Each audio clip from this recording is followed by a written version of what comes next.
My journey towards self-harm started in 2016. I was experiencing issues around my body and I was developing an eating disorder. I was anxious all the time. I felt worthless because of my body and I had thoughts of taking my own life. I first started to self-harm as a way of coping in February 2017. I stopped regularly self-harming around 2.5 years later. I still struggle with urges.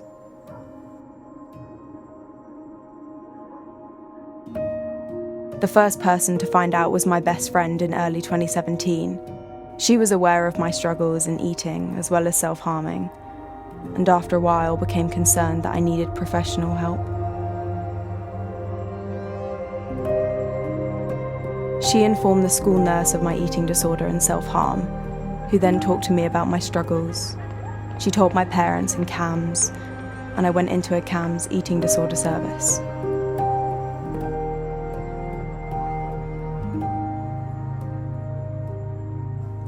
At the time, self-harm was very helpful to me. While I was struggling with my self-esteem and my self-image, self-harm seemed like a punishment I could give to myself, something that I felt I deserved. It was something I could do if I felt angry at myself or my body or my eating. It started serving as a coping strategy. Because of my worries and general emotional dysregulation, when I was in such high emotional distress, self-harm was a quick and effective way to feel an intense and calming relief from the pain I was feeling. I was also struggling with feelings of disconnection from reality. In turn, I used self-harm to ground me and connect me to reality. I used self-harm to try and keep my emotions at base and allowed me to cope with my daily struggles. At the time, and for a very long time afterwards, self-harm was very helpful to me and my only form of distress tolerance.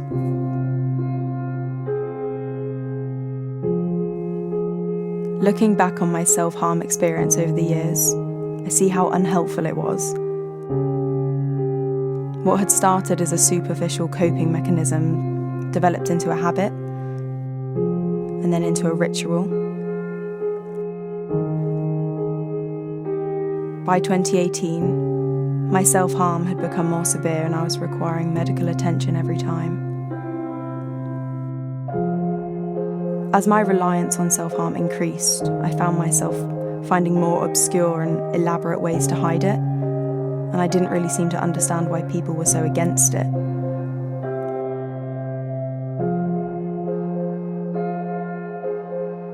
Looking back, I realised how unhelpful self-harm was. And I never thought that I could ever say that, or truly believe it. But in that mindset, I couldn't see the damage self-harm does. I felt I deserved it. I didn't have any other means of coping, and the more normalised it became to me, the less I understood why people were so shocked by it.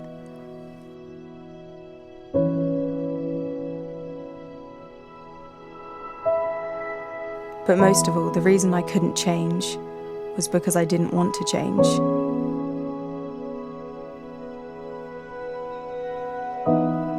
I regret ever self-harming.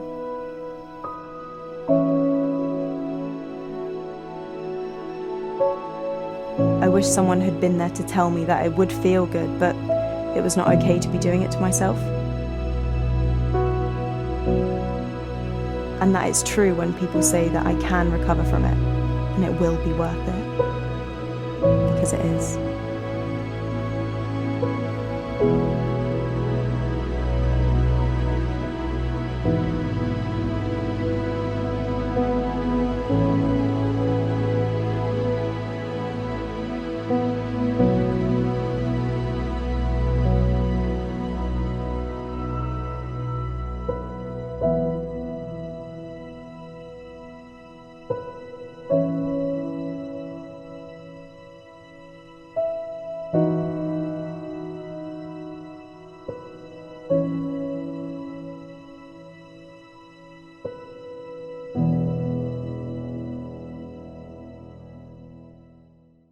So what makes people self-harm, I guess, in your opinion?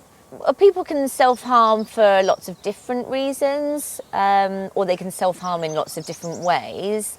I guess the main reason why people would self-harm is because they are experiencing difficult emotions or difficult feelings, and they don't really have any other coping methods to kind of manage those feelings. So yeah, it's usually because they might be going through a difficult time, they might not have any support network or any friends to talk about what they're going through. Yeah. So no, like someone to lean on, basically. Yeah, and so it's we would say it's kind of a negative way of coping. What is your kind of opinion on people who have a really big support network but do it anyway, I guess, or sort of feel the need to do it anyway, even if they have that support in place?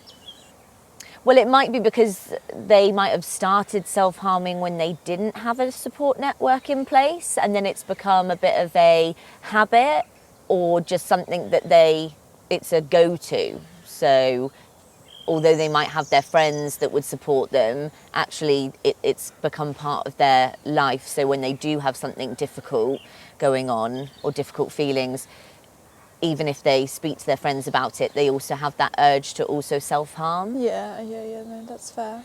So if I knew someone who was self-harming, what would be the advice that you'd give me? I think it's a tricky one because it also depends how you know that they're self-harming. So did they come and tell you that they were self-harming, or did you find out by chance, by kind of seeing marks on their arms or noticing that they were acting differently? So if they told you that they were self-harming, that suggests that they do want help. Yeah. But it's really difficult for you.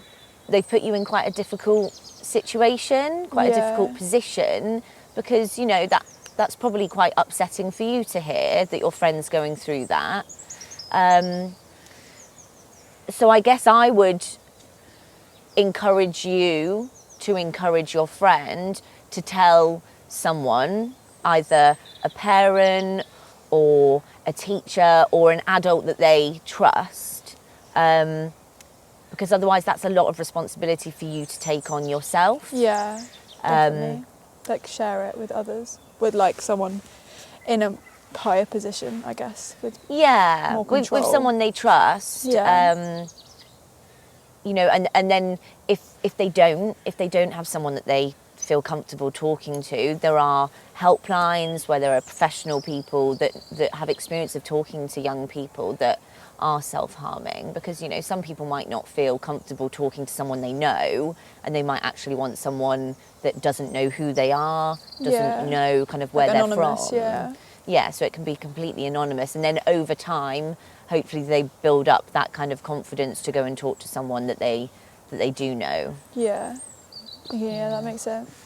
I guess it's difficult if they haven't actually told you. So what would I do then if I found out? Would I raise it with them? Would that be a good idea, or take it to someone else without talking to them first? I think the best way is probably to approach them, because although you might think they're self-harming, they might not, so you want to kind of make sure that you're not kind of jumping to conclusions. But if it's very obvious that they are self-harming, then maybe just find an appropriate time to talk to them about it. Make sure that you're not kind of judging them, and make sure they know that you're not judging them and that you care for them, and that actually it seems like they're going through something difficult and do they want to share it. But you can't make someone talk about it, so they might not be ready to talk about it. Okay. And if they're not ready to talk to you, do you reckon they'd be ready to talk to someone else, or? Yeah, maybe. I mean, they might even be talking to someone else about it, and they just haven't told their friends yet. So you could just kind of leave that door open. Just check in, I guess. Yeah. Make sure that they're all right, and at least someone is there. It doesn't have to be you. Yeah, and that you're there to talk to them about anything, not even self-harm, just kind of to talk to them about how their day's going, take their mind off. Yeah, because I think that's quite important to not just to be about self-harm, but also like a broader subject. So it's not just focusing on one negative area. Yeah, and I guess look after yourself as well, because if you are talking to them about difficult things, check in with yourself to make sure that it's not getting too much. You might even need support yourself. What is your opinion on, I guess, the difference between boys and girls self-harming, and if boys do self-harm? Yeah, boys definitely self-harm. I would say that girls, there's more girls that self-harm than boys, and there's more kind of girls that come into mental health services, but you know, they can self-harm in the same ways. I see it as the same. I don't see why there would be a difference. I guess the only thing would be socially. I'd see a difference where it's like it's more accepted that girls are in in mental health services are experiencing these kind of things, whereas you don't hear much about boys in that situation. Maybe like girls talk about it more than and I think, boys. like you said, because there are more girls, it is more like in the media or in the news as opposed to boys. I think boys might find it easier to kind of express it as anger. So you might see kind of them, kind of shouting, having fights with people, having fights with either friends or More like aggression. parents. Yeah, maybe kind of punching walls, that kind of thing. But they do kind of also I guess that's harm a stereotype themselves. in itself as well, isn't it? Yeah, so if it's a stereotype, then they might feel more comfortable to kind of do yeah, that. like girls do, Yeah. definitely. If you know how someone your age, your sex self-harms, then you might think, oh, well, if that boy is self-harming in that way, then that might help for me. Yeah. And I guess yeah. that's where the problem, I think, comes up, because it's different types of self-harm, and even if it's not, the stereotypical ways, it is still harm to self. Yeah, yeah. Even if it's not, you wouldn't jump to think of it as self-harm. I think a lot of things come under that umbrella that you wouldn't think do. Yeah. I think anything can be labelled as self-harm if it's a coping mechanism for when you're dealing with something really difficult or feeling really upset or distressed. If you're then kind of doing something... Does it have to be like with intent, in the sense that like the person knowing they're using it as a coping mechanism, or can it just be they're doing it without realising? Is that also self-harm? I mean, I guess so. I mean, yeah, you could probably kind of act in a certain way that you find really helpful, and you think, well, this is helpful, so this can't be self-harm. Yeah, no, that makes sense. So I guess, how do you think social media plays a role in all of this, especially with younger people and self-harm? Social media gets a bad rep. I think there's been a lot of kind of news coverage about social media being negative and having a negative impact on young people's mental health, and kind of encouraging young people to self-harm. And yeah, if kind of social media is your only support network and you're self-harming and people kind of get to know you as the person that self-harms, then, it's going to become... Like a personality almost. Yeah, like your personality, your identity. If you're it's harder to stop. Yeah, definitely. yeah. That's an interesting way to look at it. Yeah, if people expect it from you, and people might even kind of persuade you to do it more as well. Yeah. If you know someone on social media that's self-harming, and they know that you're self-harming as well, they might reach out to you. Or even with what they do online, I guess, even if it's not aimed at you, you might see that and might make you want to do it more, or lead you into that, I guess, even if it's not direct, like they're not doing it on purpose. I think it's a very grey, sticky area where things can get... You might start to kind of look up to people that self-harm, because just because you self-harm doesn't mean you're not going to be popular. There are going to be people that do self-harm that have a lot of followers on social media, so you might start to think, oh, that's a good way to kind of form friendships, it's a good way to get validation. But actually, kind of, if they're the people that if they're friends with you because of that, is that the kind of friendship that you're going to want to have? Yeah. You can very easily portray yourself in a very different way. So just because someone is saying, this has really helped for me, that's just kind of a tiny snippet of their life, and actually there might be a lot of the time where they know that it's not a helpful thing and that they wish that they could stop, but actually those videos or those comments aren't going to get as much of a reaction. I guess you can also see the flip side of that as well, when like people on social media a lot of the time say that they're doing things that they're not. They're like, oh, this happened to me, or I'm doing this, and that makes you be like, oh my gosh, that triggers you, I guess, in a way, but actually that's not true either. Yeah. And I think it works both ways with the kind of the false reality being built by people, Yeah. which is kind of scary, I think. Yeah, you can get into a bit of a trap with social media, Yeah. and it can sometimes glamorize it. Yeah. But actually, you know, we know from you know, meeting young people that are self-harming that it's not something that's glamorous, and it's not sustainable. And you know, after a while, you're going to think, you know, what am I actually doing, and how can I get help? The longer it goes on, the harder it is to kind of stop. Yeah. But it is possible. It's just going to take a lot of hard work. Yeah. No, that makes sense. And I guess I think back to like what you said about how it like kind of builds a personality for you on social media.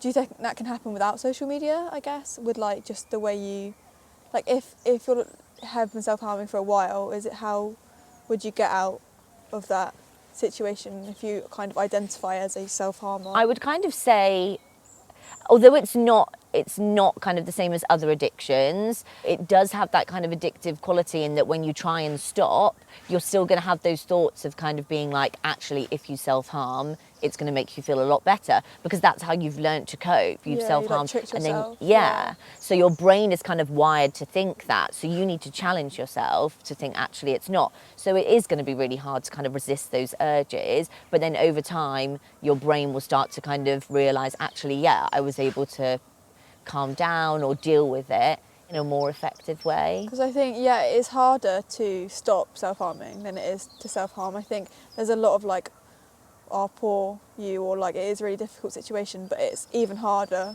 to stop. It like you deserve more credit for stopping Yeah. than from actually doing it. And you might not get that credit from your peers, Yeah. because actually, if they're not able to do that, then there might be that kind of jealousy, and you know, they might want to kind of draw you back in. So you're going to have both sides of it. You're going to have people that want you to stop, but you're also going to have people that kind of, in a way, want you to carry on. Yeah. So it's really about trying to kind of minimise the negative people in your Yeah, life, and I and try and kind of listen to the people that are trying to support you to stop. What about the people that seem quite like a positive impact and like seem like they're there for you, but actually they probably not the best for you, and it's hard to get out of that? Like if it's your best friend and they're like, oh yeah, like you should like stop, like please, like you shouldn't do this, but then they're doing it at the same time. It's quite hard to like take advice from someone that's just not doing the same thing, and I think it becomes quite toxic in the sense that they're like, what they're saying is the right thing to say to you by, you know, encouraging you to sort yourself out, get better, but when they're doing the same thing, it defeats the object, I guess, and defeats the kind of the intent of it. And I think that's quite, how would you get out of that situation, I guess, or is there I mean, I something guess to get out of?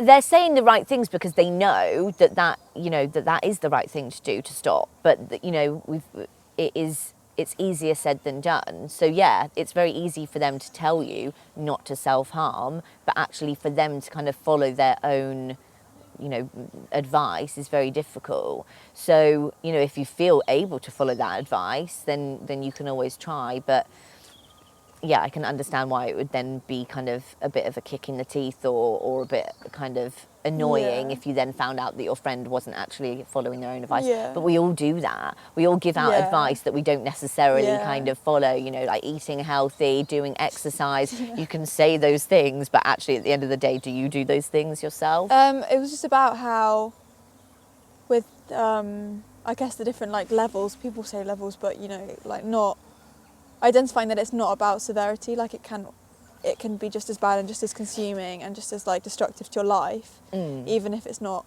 as like risky or physically dangerous, I guess, and the kind of about that.